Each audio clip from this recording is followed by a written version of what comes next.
बचा हुआ है। एकमात्र प्रतिष्ठान ये आपका सहायता से बचे, यहाँ का प्रोग्रेसिव लिबरल फोर्सेस सब मिलके इसको बचा के रखा है। प्रोग्रेसिव और लिबरल फोर्सेस का एक दायित्व भी बनता है खासतौर पर राजनीतिक नेताओं, ताकि किसी ने इसको कमजोर ना कर पाए।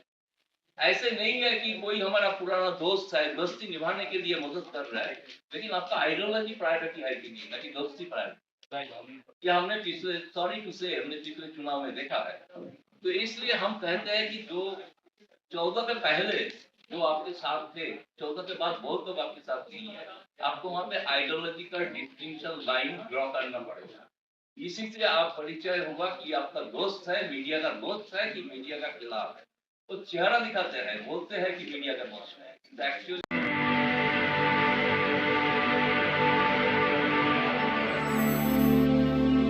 फॉरवर्ड कर रहा है। इसका अगला 90 साल एक मिसाल का तौर पे काम करेंगे, ये मुझे उम्मीद है, मुझे भरोसा है। अब सबको सबसे पहले मुझे तो लगा कि प्रेस क्लब मीडिया के जानकारी में कुछ कमियां है बाहर में, क्योंकि नाम क्लब हमारा पूर्वजों ने दिया, लेकिन हमने इसके इंस्टीट्यूशन का तौर पे खड़ा किया है। वो रजिस्टर्ड नाम है क्लब, इसलिए हम यहाँ पे आप मान सकते हैं कि आप जमीनी इंडिया यहाँ पे दिखाई देता है, ये गुजरता है सारे समाज का, सारी बिरादरी का, सारे धर्म का, सारे स्टेट का जितना रिप्रेजेंटेटिव यहाँ पे है, दुनिया का सबसे बड़ा मीडिया का प्रतिष्ठान है। 5,500 यहाँ का मेंबर है, कोई दुनिया में किसी क्लब का मेंबर नहीं। और ये क्लब को 58 से आपका सहायता से ही क्लब बचा है।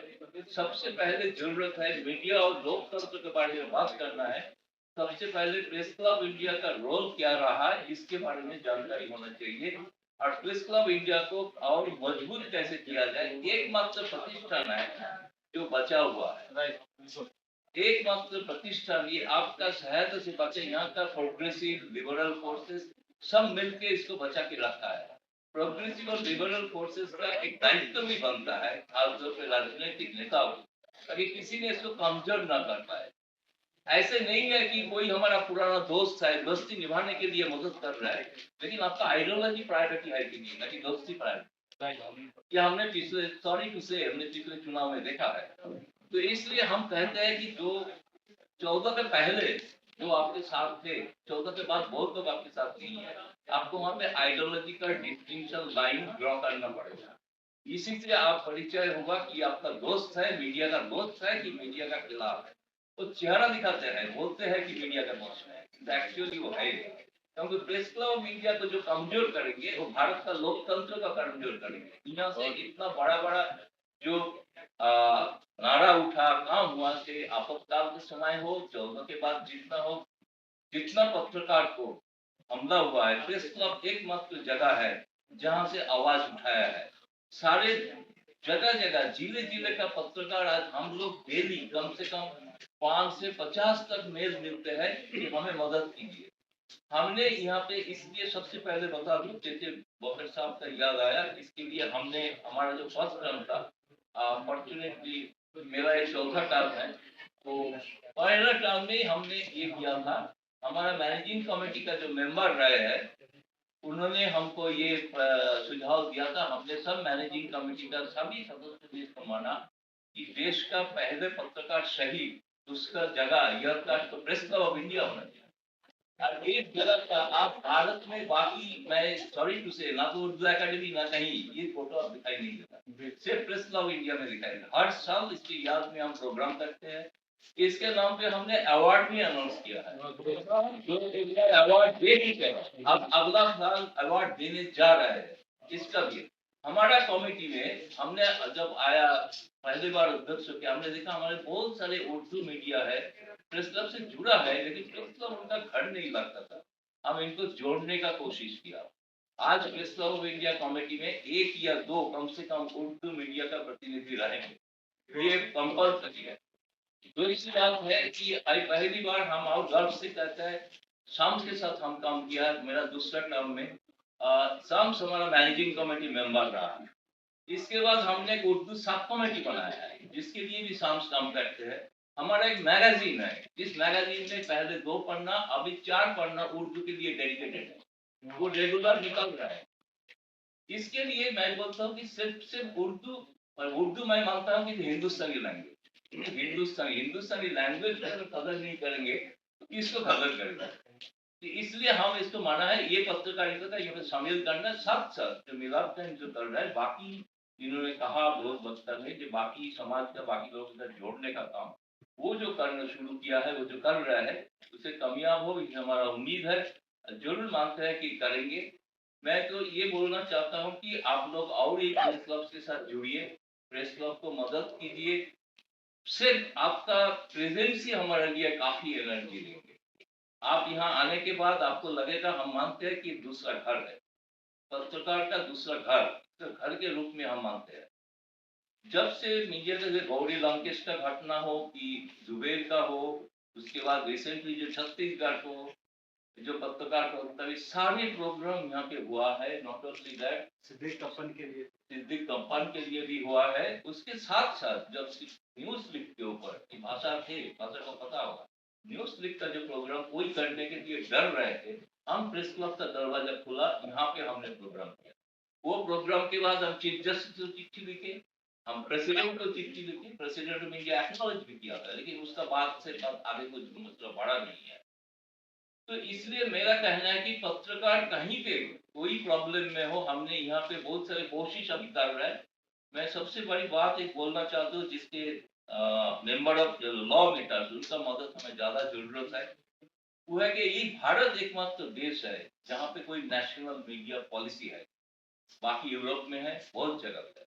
हम लोग सारे मीडिया ऑर्गेनाइजेशन को बुला के देश का सारे प्रेस क्लब, जिसमें सम्स भी आए और भी बाकी एडिटर्स गिल्ड, बाकी जो पत्रकार संगठन, सब यहाँ पे बैठक हुआ, वो भी चुनाव का ठीक पहले, रिजल्ट के नतीजे का पहले। हम लोगों को पता था नतीजा क्या होगा पता नहीं, इससे पहले ही कर दिया था 28 में।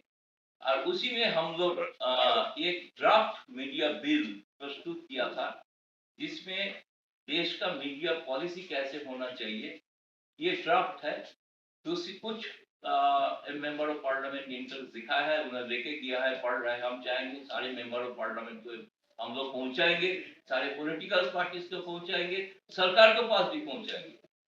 इसके लिए ये जरूरी है, ये जो मीडिया का जो प्रॉब्लम जैसे जिक्र हो रहा है कि जो फंडिंग, कैसे फंडिंग हो, इसमें नेशनल पॉलिसी होना चाहिए। किसी आप सोचिए कि दूरदर्शन और ऑल इंडिया रेडियो किसका पैसा से चलता है, आपका पैसा से चलता है, आपका टैक्स का पैसा से चलता है। देश का 66% लोग वोट देते हैं सरकार के खिलाफ, हारे जीत अलग बात है रिजल्ट के, फिर उनका उनका व्यू कहाँ आ रहा है। वो दूरदर्शन और पब्लिक ब्रॉडकास्टिंग पॉलिसी देश में नहीं है, इसलिए पब्लिक ब्रॉडकास्टिंग के लिए लड़ना है। ये सोच एक्चुअली बहुत ही जगाना है, बढ़ाना है, सबको बोलना है। दूसरे साथ साथ पत्रकार का रक्षा, सुरक्षा, इसके लिए कोई नेशनल कानून भी नहीं है। वो स्टेट गवर्नमेंट किया है, लेकिन स्टेट गवर्नमेंट का कानून से काम नहीं चले, नेशनली कोई कानून नहीं, क्यों नहीं होंगे, क्यों नहीं होंगे। पत्रकार को अगर चौथा खंबा मानते हैं, मानते तो नहीं है तो अलग बात है, बात तो पता ही है आपको। 20 देश में जो पत्रकार से मिलने से डरते हैं, सवाल देने से डरते हैं, जिसका चेस्ट है 56 इंची, सिर्फ सवाल देने में डरते हैं, जिसके कारण प्रेस कॉन्फ्रेंस नहीं करते हैं। पहले हम मीडिया में 40 साल से रहा, सारे प्रेसिडेंट, सारे पीएम, सारे मिनिस्टर के साथ विदेश घूमे हैं, लेकिन यहाँ पे इन लोग लेने के लिए डर रहा है, क्योंकि एक्चुअली क्या है ना, एक्सेस बंद कर रहा है। मीडिया का जो एक्सेस होना चाहिए to information, right to information diluted हो चुका है। पार्लियामेंट में सीनियर पत्रकार को जाने का इजाजत नहीं है। मैं एलएनडी पत्रकार हूँ, long and distinguished service, parliament में दिया था कार्ड, उसको भी उन्होंने रिजेक्ट कर दिया, कैंसिल कर दिया। ये मीडिया बिल लेके हम आपके पास आएंगे, आप लोगों के पास आएंगे, इसकी बारे में बात करेंगे। तो आप लोग सब युवा प्रेस क्लब की तरफ से आप सबको बधाई, और हम चाहेंगे आप धर्म भूल जाइए, सब पत्रकार एक ही धर्म है, पत्रकारिता, उसमें सब एकजुट हैं।